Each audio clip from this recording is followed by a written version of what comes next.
વાત કરીએ રમત જગતની તો અમદાવાદના એસીટીએફ ખાતે રમાઈ રહેલ આઈટીએફ J30 જુનિયર ટેનિસ ટુર્નામેન્ટમાં ભારતના અધિરાજ ઠાકુરે આક્રમક રમત દાખવતા ભારતના જ ગુજરાતના દેવ પટેલને 6-2, 6-3થી હાર આપી જુનિયર ટાઇટલ જીતી લીધું હતું. ત્યારે વાઇલ્ડ કાર્ડથી એન્ટ્રી મેળવનાર ગુજરાતના જૂનાગઢની ખેલાડી એવી જેન્સી દીપકભાઈએ ફાઇનલમાં ટોપ સીડ એલિના ફરીદને 3 સેટ ચાલેલી મેચમાં હાર આપી ટાઇટલ જીતી વિક્રમ સર્જ્યો.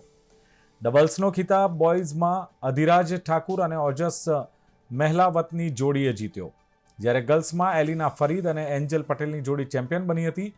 આ ખેલાડીઓએ જીત મેળવી ઇન્ટરનેશનલ પોઇન્ટ્સ મેળવવામાં પણ સફળતા મેળવી. આ ટુર્નામેન્ટ થકી ગુજરાતના જુનિયર ખેલાડીઓને આઈટીએફ ટુર્નામેન્ટ રમવાનો મોકો પણ મળ્યો હતો.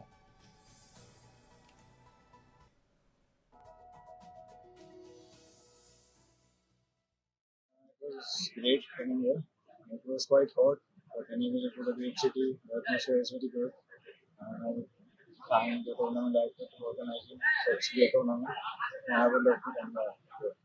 હું તો પહેલાં તો જીએસટી અને શ્રીનિવાસનને થેન્ક યુ કહેવા માગું છું કે મને વાઇલ્ડ કાર્ડ આપ્યો અને આઈટીએફ મારી પહેલી આઈટીએફ હતી જેમાં હું ચેમ્પિયન રહી છું. મને આનંદ થાય છે અને આવનારા સમયમાં મારે વુમન્સમાં ગ્રાન્ડ સ્લેમ થઈને ગુજરાતનું દેશનું નામ કરશે.